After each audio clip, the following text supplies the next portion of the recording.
The Friday Rugby Preview with Stuart Cameron.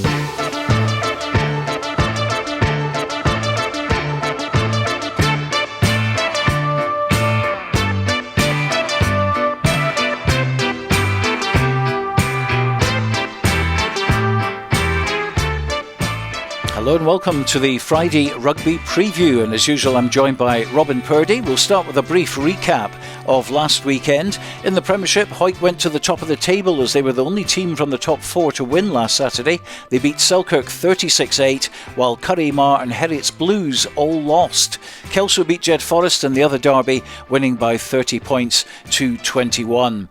In National 1, there were home wins for Gala against Dundee, 42-32 in that game, and Melrose turned over Watsonians 18-11. In the other derby in National 2, Peebles got the better of Berwick at Scremerston, taking that one 35-15. And in the East Leagues, defeat for Duns, Hawick Quins and Hawick Lindeen in Division 2, while Earlston preserved their 100% record, making it 7 out of 7, beating Edinburgh University Medics 36-32 at Peffermill. That was in East League 3. So Robin, Hawick scoring several tries late on to get the bonus win, but up to that point it was very much a close game, I understand. Yeah, it seems to have been, and we've spoken before about Selkirk being a team that have caused Hawick problems over the years, and that, or the last couple of seasons anyway, and that appeared to have been the case maybe for the first 68 or so minutes at Mansfield last Saturday. But then not only did Hawick pull clear, but they won a watch on Saturday. Hawick didn't, with how other results went. And they were surprising results, weren't they, last week? Oh yeah, absolutely. Musselburgh, we've spoken about them and how much they've improved. You know, they're going to be a match for anybody nowadays, and they'll be absolutely cock-a-hoop from a confidence perspective now, having gone to Mar and won. Accies are back in the shake-up, having beat Currie, which puts a dent in Currie's hopes, certainly of a home semi-final. So yeah, all got a bit of a different look about it at the top of the table. Gala and Melrose back to winning ways in National 1. Yeah, good to see. I fancied Gala, as I said on the show last week, and that's obviously, I think on the face of it, that's their best performance. That gets them back up and running, and it'll give a few of the younger players just that bit more confidence as they continue to grow into this level of rugby. And yeah, Melrose beat Watsonians. I think that's all Melrose needed to do. They just needed to chalk up a win after what was that game against Glasgow Accies. So yeah, that's them back on the horse, and they'll be looking to kick on now as well. And our customary praise for Earlston flying the flag for our East League teams with another win, and hot favourites to take the East League 3 title now. They're 9 points clear, although they've played one game more than Trinity Accies and Edinburgh Northern. That's their nearest rivals. But fantastic performance from them again. 5 games to go. It's a 7-team league, so 3 of them they should win against much lower ranked teams, and then they've got to go to Bangham to face Trinity Accies in their final game of the season, and the week before that Edinburgh Northern will be visiting them at the Hawk. That's December the 9th, so put that in your calendar. Yeah, it's going to be a big old game, that one. But yeah, all Ellison can do is win rugby matches, and that's what they've done on 7 out of 7 occasions this season.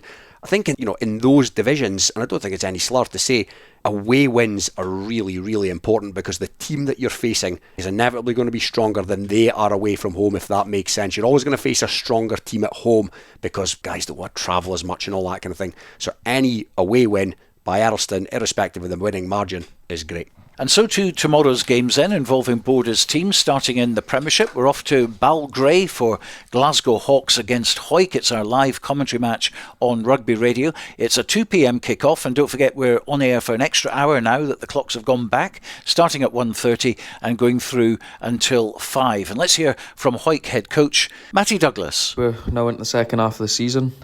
We start with a tough trip to Balgray this weekend, up to Hawks, who are finding some really good form at the minute, playing some good rugby, and for us it's a massive challenge. We've been at home for the last 3 weeks, and it's a huge away game for us to try and keep moving forward and keep kicking on. Last weekend, really happy with the result.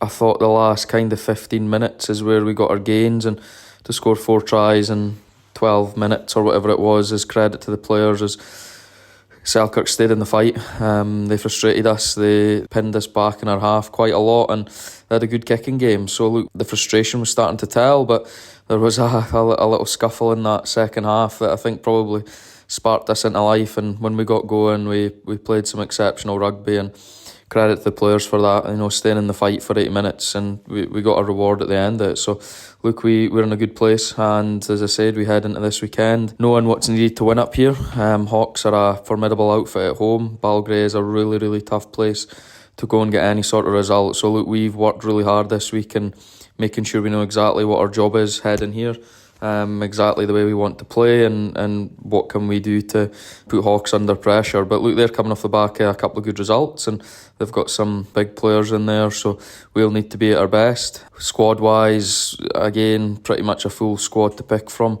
One injury last week, Fraser Rennick has broken his thumb, so he'll miss the next month or so, but we welcome Ross Graham back for injury, so he'll put his hand up for selection this week after playing for the Force on last Friday night. So we'll be as full strength as we can be, and again, we've got a tough selection ahead of us, but it's now getting into the second half of the season. We need to keep performing week in, week out, as there is only 3 games left after Christmas, so we need to put ourselves in the best possible position coming to the Christmas break, so we know exactly what tasks ahead of us coming into the new year. So interesting tactics. We know how to get Hawick playing now. A little scuffle halfway through the match. A little scuffle, yeah, and you'd kind of back them in that facet of the game as well.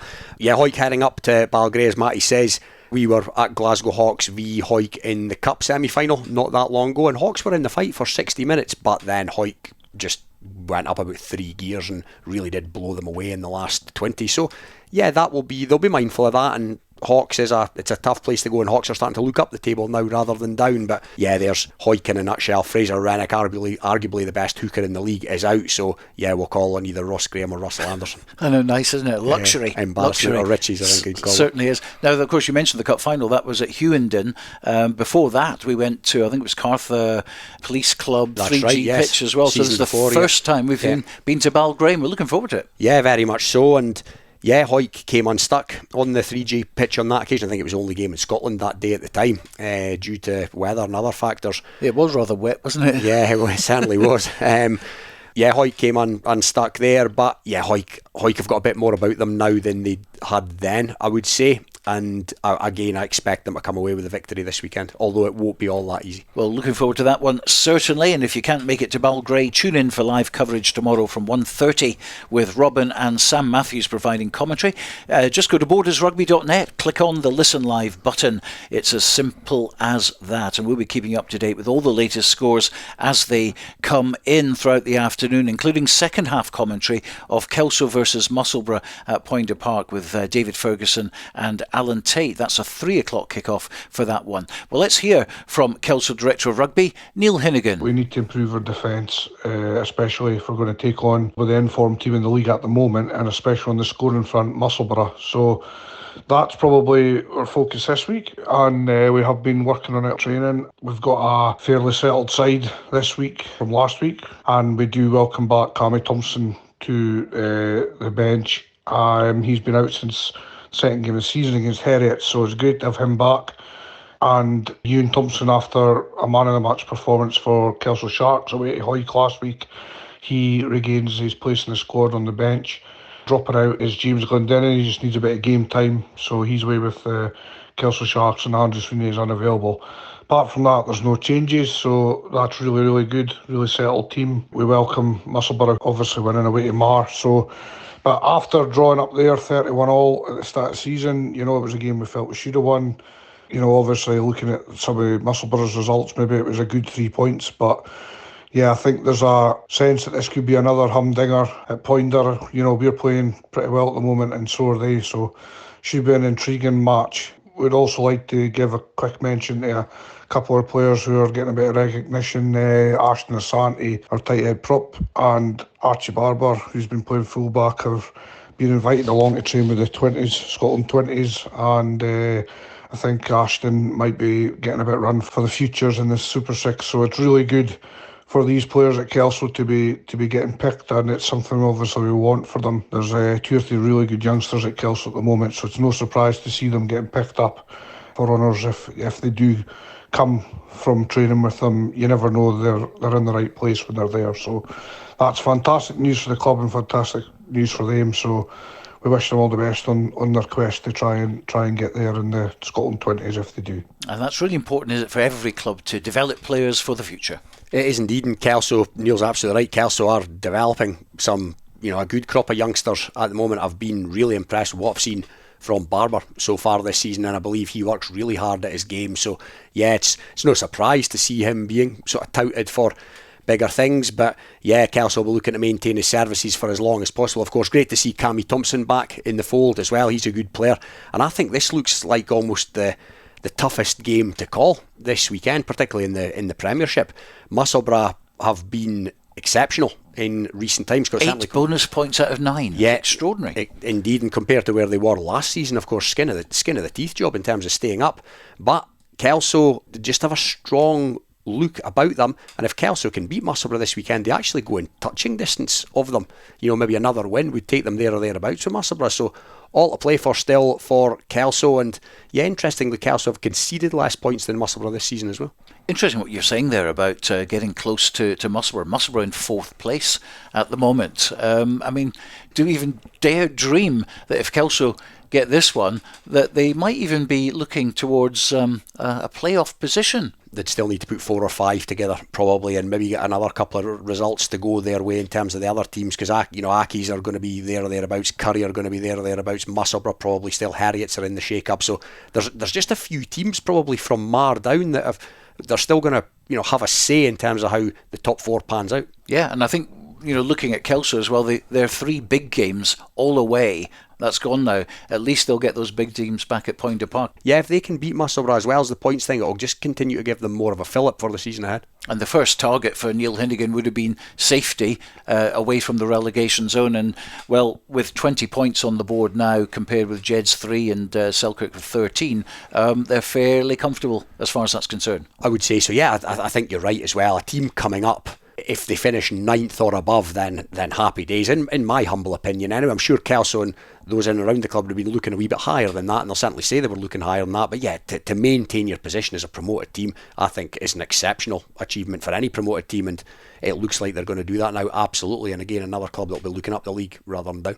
Well, another team who need the points, Selkirk. They're away at Curry tomorrow, but with Curry having lost 3 games this season already, which is almost unheard of over the last few years, can Selkirk get a rare away win at Millennium Park? Souters head coach Sesh Henderson certainly thinks that they can. Once we've analysed the previous week, then we move forward quickly next week, and the guys are excited about this week. Different type of team. Curry play a bit more open. We'll go up to Edinburgh with confidence. If we get it right, we're going to win the next couple of games. It doesn't matter who's in front of us, and that's our mindset. We go to every game now and put that ultimate performance in over 80 minutes, and we will get wins, whether it's home or away, and that's what we've been working on. That's what we're excited about, and we'll just take that mindset forward into this week's game. And it's interesting because Millennium Park, a very difficult place traditionally for Borders teams to go. Hawick have obviously won there, done very, very well in the past. But Kelso, Selkirk and Jed Forest, I can't actually remember the last time that we saw any of those 3 teams actually win at Millennium Park. So it's going to be tough. Oh yeah, and it's not just in recent seasons as well. I was on the end of a 50-pointer way back in the day for Jed in a cup game up at Curry, so it's not just a recent thing, I can guarantee that. But yeah, it doesn't get any easier for Selkirk, does it, from Mansfield to Millennium? Curry, I don't believe, it's my opinion, that they're not quite as strong as they were last season, and they've lost 3 already, but it's still going to be really tricky. It's a really tricky place for anybody to go, and it's going to be tricky for Selkirk this weekend.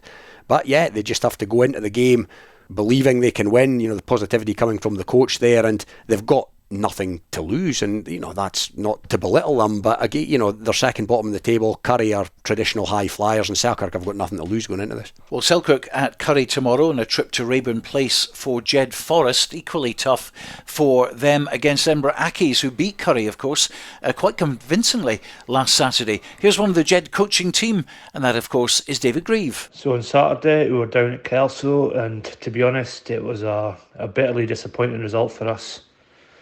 First half we just wasn't good enough. We were flat, we looked heavy-legged, we had no energy. It was like a complete opposite for the week before.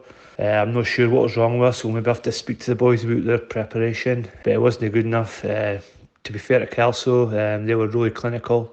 They took their chances, and I thought their game management was really good as well for their halfbacks. Second half, we kind of spoke at half time about what was going wrong. Pretty much everything the players said they were going to do, they went out and did it in the second half, and much better defensively. We didn't concede any tries second half. I think we actually won the second half. We were even down to 30 men at one point and we still didn't concede any tries, so it just shows we can do it when the attitude's right. We kind of left ourselves with too much to do it for the first half. I think we got 3 tries and we went for the 4th try right at the end, but we just came up just short. It was really disappointing, but this week we've got Edinburgh Accies away, which it doesn't get any easier. It's a really tough place to play. But we just have to go up there looking for points, any sort of points. We just have to have that mindset. That's what we're doing this second half of this season, is points. 1 point, 2 point, 4, 5, anything. And just going into the second half of this season, we have left ourselves out in decline, but we've got 5 home games, so that's maybe the one positive where we can maybe really target the home games. We just have to see what happens. David Grieve, National won its gala against Watsonians. We all know what happened on the first day of the season in a match dubbed the Mireside Massacre, but things likely to be very different at Netherdale. Here's Director of Rugby for Gala, Ewan Swinton. Good result last week. We got our 5 points. We're happy with that. The game was far from perfect. There is lots to work on, but we go forward to Watsons with lots of confidence. We didn't start off our season particularly well against them, but it was a real aberration of a game, and we're now in a completely different place. So we're expecting a good, solid performance from our forwards and for the whole team to gel in the way that they're starting to do, showing the benefits of lots of hard work in the front row particularly, that feeding through to the whole team linking up well. It's quite reasonable to expect a 5-pointer because it may well take 4 tries or more to get the win.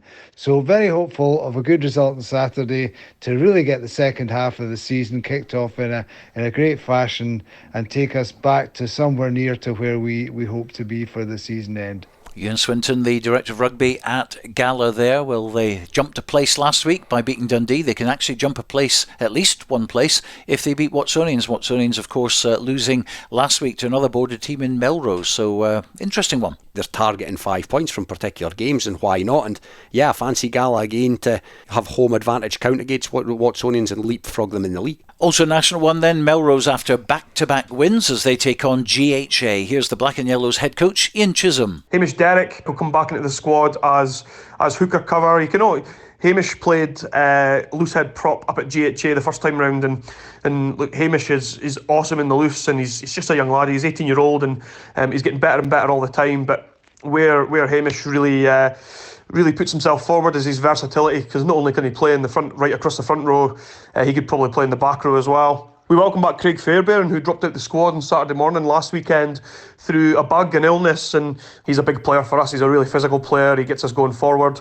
Against Glasgow Accies, he had a massive tackle count, and look, we're looking for the same sort of thing this weekend from him. Melrose certainly wanting to back that up this week. Similar to the Gala game, Melrose will be looking to leapfrog GHA above them in the table. I think there's a 3-point gap, and yeah, these are the games that Melrose, of course, at home particularly expect to win, and they'll be looking to gain some sort of revenge for the fairly heavy reversal at the start of the season. But yeah, like Gala, I expect Melrose to win at home this weekend. Ben McLean coming back is a big boost for them, and yeah, Craig Fairbairn back in the fold as well. He's a good player. In National 2, Peebles are still pushing for that promotion spot. They take on Kirkcaldy at home, looking for 5 points, and their head coach is Graham Patterson. There will be one change with Ross Wolfenden having got over his shoulder knock. He will be brought into the squad, making his senior debut for the club, which is, again, as we spoke about previously, exciting for him, exciting for us. And looking to integrate him smoothly into that team environment in the senior game, and hopefully that will assist in his development as an individual, and impact on us as a team as well. But apart from that, there's going to be no real changes to our makeup. It's looking to go out there with confidence, but not overconfidence, and making sure that we put in that performance against Kirkcaldy and making that 5 points and keeping the momentum going and keeping on the tails of both Falkirk and Lasswade, who are playing each other this week, so something has to give there. So hopefully we'll make inroads into at least one of those teams. Possibly the best result out of that is a low scoring draw, and we can maybe pick up some points on both the teams in one game, but we'll wait and see if that happens or not. Well, we've had quite a few draws this season, and you couldn't bet against it, really, could you? Oh yeah, it's been the season of the draw in some regards. But yeah, Peebles, another border club this weekend at home, looking for 5 points to maintain that contention at the top, especially when the top two play each other. And yeah, I was impressed with what I saw from Peebles last week at Berwick. That result was not as close as I thought it was going to be, but yeah, big weekend at the top of National 2, Peebles 5-pointer, and they're right back in the shake-up, and of course they've still got a game in hand over Lasswade as well. They were so good last week at Scrimmage, and I was very impressed. A try bonus wrapped up before the interval, so very much Peebles on a roll at the moment. Well, also National 2, Berwick travel back up to Aberdeen again, this time to face Gordonians, who are flying high at the moment in 4th place. Remember, this is their first season in National League 2, so a club on the way up. Berwick forwards coach Paul Pringle. We're fully expecting this will be a tough game. We've got a largely unchanged squad. So really we're just stressing the guys, trust in our processes, make sure that we don't go into that panic mode if we don't score, within 2-3 phases, or we don't have to do anything out of the ordinary. Lineouts last week, I think we won 13 and lost 1, but then we stopped using them in attacking positions just because we had lost that one. So we really just tried to kind of reiterate that with the guys, that we have these processes in place and really just trust in them, and the results will come. It's just a case of, we need to go up there and really put a performance together, and it's an 80-minute performance is what we're stressing. Still no win, of course, for Berwick this season, but they do have 2 teams below them still in Aberdeen Grammar and Stuart's Melville, who meet at Inverleith next Saturday. That's Stuart's Melville against Berwick, of course. But first, they've got to try and get something out of the Gordonians game. Yeah, it's going to be tasty at the bottom of that division, isn't it? But it's not going to be easy going up there. And my word, Berwick have some trips, don't they? Aberdeen Grammar, Kirkcaldy, Stirling, Newton Stewart, Gordonians who are in Aberdeen, even up to Falkirk. Yeah.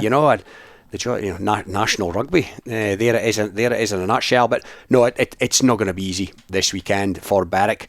They'll go up there, of course, and they'll plug away. But yeah, with one team going down, there's going to be a wee bit of a dogfight at the bottom there. But yeah, Berwick can still look at the rest of the season confidence. Of course, they're not going to get in the shake-up for the top of the table, but I still firmly believe they'll maintain their position in the division. Into East League 1, and Langham visit Royal High. Unfortunately, Craig Hislop, their coach, is ill at the moment, so we can't hear from him this week. We've tried to get a substitute, but without success. But Langham in 6 at the moment in the 8-team league, having been promoted last season. Royal High just one place above them. And again, it's another one whereby they can leapfrog their opponents tomorrow. Langham 2 wins from 7 this season, probably less than they would have liked. Their game being called off last week didn't help. But yeah, it'll be a tough assignment. Again, it's away from home. I spoke before about teams always being stronger at home. The opponents you play will always be stronger at home because they'll have more players to pick from on that particular day. But yeah, Langham again looking to do a leapfrog job above their opponents. Well, in East 2, Duns are at home to Kirstophen, and Hoyk Lindeen visit Dalkeith. We hear now from Lindeen's Gary Alexander. We lost 56-12 at Livingston last week. It was a hugely changed team for the game against the Quins the week before. 10 changes in all. Matty Haggin had to move from number 8 to centre, and we were a bit light on the bench, although the one bright spot there was Simon Spalding coming on for our coach for his 100th appearance for the club. So well done, Simon, in hitting the century. It was 24-12 just after half time, but we got 3 injuries rapid, and the dynamics of the team changed and the game ran away for us after that. But the hope is we'll have a number of the players that were unavailable for various reasons and injuries coming back this week, so we will need to travel strong to Dalkeith. They're a good side, although we did beat them 16-15 down at Hoyk early in the season in what was our best performance of the season. But the big factor, I think, in us winning that game was our midfield tackling, because they run really hard at centre. They've got pace out wide, so if they get in behind, they're a big danger. So defence will be a big thing for us on Saturday. We have come through a really tough week at the club this week. We had the really tragic news that one of our players, Finlay Street, was killed in a road traffic accident on Sunday. Finlay last played for us in January against Kirstofan, and our heartfelt sympathies go out to his friends, his family and his loved ones, and the hope is we can put in a performance on Saturday in his memory. Well, that is, of course, the saddest possible news that we'd ever want to hear, and our own condolences go out to Finlay Street's family and friends, and of course all at Hawick Lindeen. In the other game in East League 2, Hawick Harlequins face a trip to Pennycook at the top of the table, and Adam Hall from the Quins gave us his thoughts ahead of that one. Yeah, it should be a tough game away to Pennycook this week. It was a tough loss at home to Dunbar last week. Injuries haven't been kind to us. We lost a few from the Lindeen game. So we're a little bit under strength going into the Dunbar game, and they proved a decent side and put us to the sword there on Saturday. Unfortunately, we picked up a couple more injuries, guys carrying knocks, so we're in desperate need of that free week. But fingers crossed we can get a decent side put together for this week and make a good account of ourselves up at Pennycook. Adam Hall from Hawick Quins, and like Langham, they've moved up a league, and so far they've won 4 from 8, so not a bad season for them as they find their feet in the higher division. 4 from 8 looks like a pretty good return for a promoted team. It's not going to be easy this weekend, of course. They go to the league leaders, won 7 out of 8 up at Pennycook. So yeah, it's going to be a tough assignment, but you never know.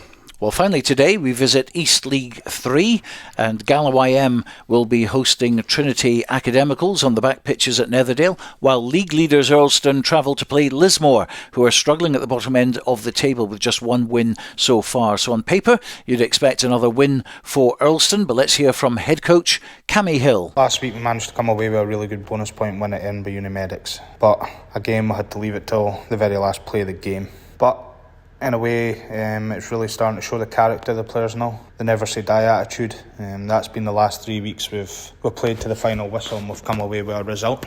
The first half on Saturday was by far the best rugby we've played all season. We dominated in every area. Breakdown work or expansive play was really good. But the second half, we fell asleep for 10 or 15 minutes just after half time, which let them back in the game and made it a lot harder task than it needed to be, which was really disappointing.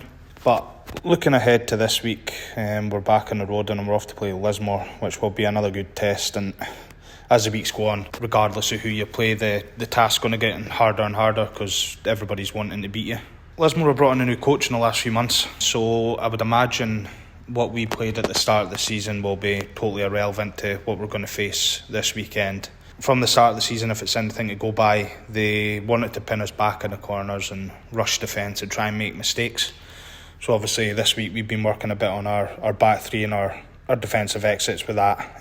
But our back three are willing to run a lot, so any ball you're kicking at us is giving us the advantage anyway. But apart from that, we just really need to go out and stick to our game plan and cut out some of the mistakes that we made against the Medics, and we'll be fine. I've no worries about that. Squad-wise, we've picked up a few knocks. Again, Captain Ali Sesser being one of them, and Finn Turner a prop. So we'll need to wait until closer to the weekend to assess these and see if they're going to be fit. Apart from that, the pack and the back line remain the same from Saturday.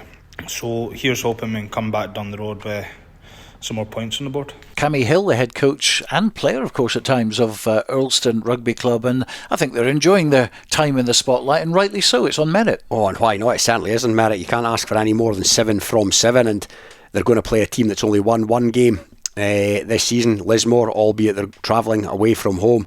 And yeah, you fancy Earlston for 5 points there this weekend, and at what point are they, almost getting to home and hosed territory? Certainly theirs to lose now, and can their rivals Galloway M do them a massive favour this weekend? Well, we're live on Rugby Radio from 1:30 tomorrow, coming to you from Balgrey, bringing you full commentary of Glasgow Hawks against Hawick, which kicks off at 2 o'clock. And we'll also have commentary of the second half of Kelso versus Musselburgh, also in the Premiership. We're going to have TV highlights as well for you. Glasgow Hawks v Hawick on Sunday on Borders Rugby Television. And don't forget to check out our new Scottish Club Rugby podcast, up to episode 10 now. And that's available, taking you into a comprehensive look at the club scene in Scotland with Dale Clancy and myself. You can listen to that via YouTube or wherever you download your podcasts from. There's the new website as well, rugbyradio.co.uk, and of course our main site for everything to do with Borders Rugby at bordersrugby.net. Do check it all out, and we'll see you on Rugby Radio tomorrow at 1:30. But for now, from Robin and me, bye-bye for now.